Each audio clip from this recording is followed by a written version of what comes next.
Olá, pessoal! Hoje a aula é de comunidades e povos tradicionais.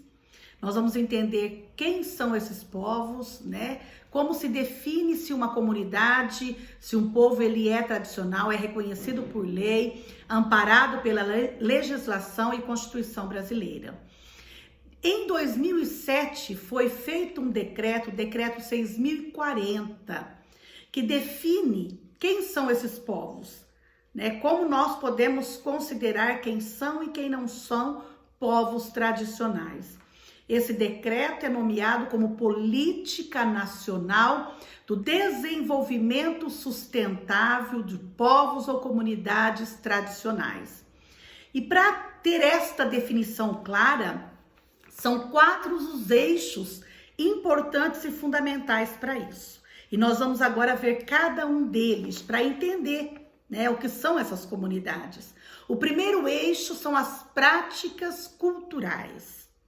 Então, aquela comunidade tem a sua cultura própria, suas características, suas tradições, seu modo de vida, sua vestimenta, música, tem as suas características. Então, essas características são em comuns, identificam aquela comunidade. Identificam-se entre si, né, como uma única comunidade, e também aquelas pessoas que estão fora da comunidade. Ao ouvir falar sobre aquela comunidade, já fala, ah, sim, eu sei quem são, eu sei como que é a tradição deles. Então, é essa identificação que faz com que aquela comunidade seja considerada tradicional, certo? O segundo eixo é a organização social. Dentro da comunidade existe ali o líder, as funções definidas entre cada um deles, tá? Então, essa organização é super importante. Se não houver uma organização, não há um entendimento nem dentro da comunidade, nem fora. Então, é preciso que haja uma organização social dentro daquela comunidade. O terceiro eixo é a territorialidade, é o território específico. Aquele território é reconhecido para aquela comunidade. Vou dar exemplos. Os caiçaras, eles vivem na área litorânea, então são identificados por isso. Os ribeirinhos vivem às margens dos rios, são identificados naquele território. Existem povos da floresta, existem os quilombolas que vivem nos quilombos. Então, o território é específico daquela comunidade. Precisa ter um território específico para ser considerado uma comunidade tradicional. E por fim, o quarto eixo que caracteriza, né, uma comunidade como tradicional são as tradições ancestrais. Ali o que existe, a cultura existente não é atual, mas sim vem de tradições, de pai para filho, de geração para geração, né? Não é nada novo, não é nada moderno. Então, isso é característica dos povos e comunidades tradicionais. Então, deu para entender o significado de comunidades tradicionais. São povos, né, que têm características que os levam a ser considerados como comunidades tradicionais. Os 4 eixos, as 4 características são território específico, práticas culturais, as tradições dentro da comunidade e a organização social. Esses 4 eixos definem, né, a comunidade como tradicional e são amparadas por lei, pela legislação, são respeitadas e reconhecidas por todos, certo? Quais são essas comunidades tradicionais? Eu até citei algumas.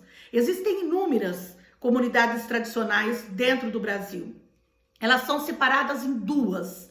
As comunidades tradicionais indígenas e as comunidades tradicionais não indígenas, que são várias também. E por que há essa divisão? Porque as comunidades tradicionais indígenas são muitas.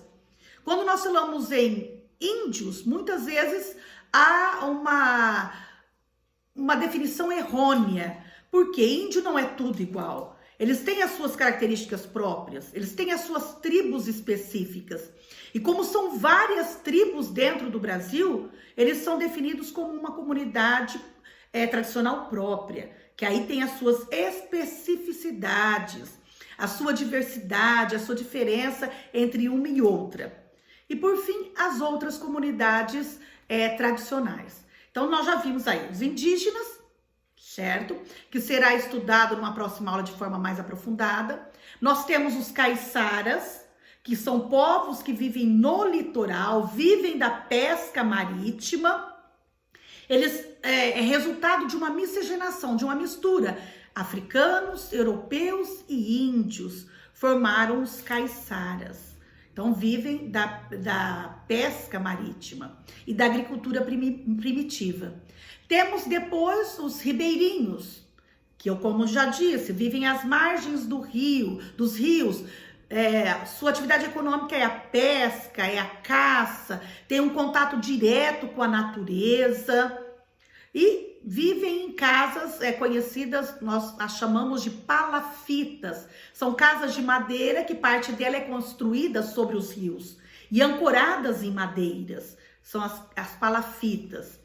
Temos os quilombolas, que será estudado numa próxima aula também, de forma mais detalhada, que são ex-escravos africanos que viviam nas fazendas e eles, quando conseguiam fugir das fazendas, né, dos seus donos, eles se refugiavam nesses quilombos que ficavam lá no meio da floresta.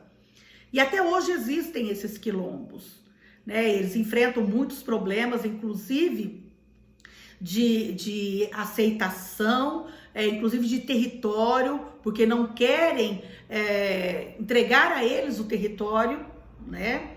Mas também será visto isso mais para frente. É apenas uma introdução, uma análise geral sobre o que são essas comunidades tradicionais, algumas delas, mas veremos outras comunidades tradicionais. Tá joia, pessoal? Um grande abraço e até a próxima aula que nós faremos. Um abraço.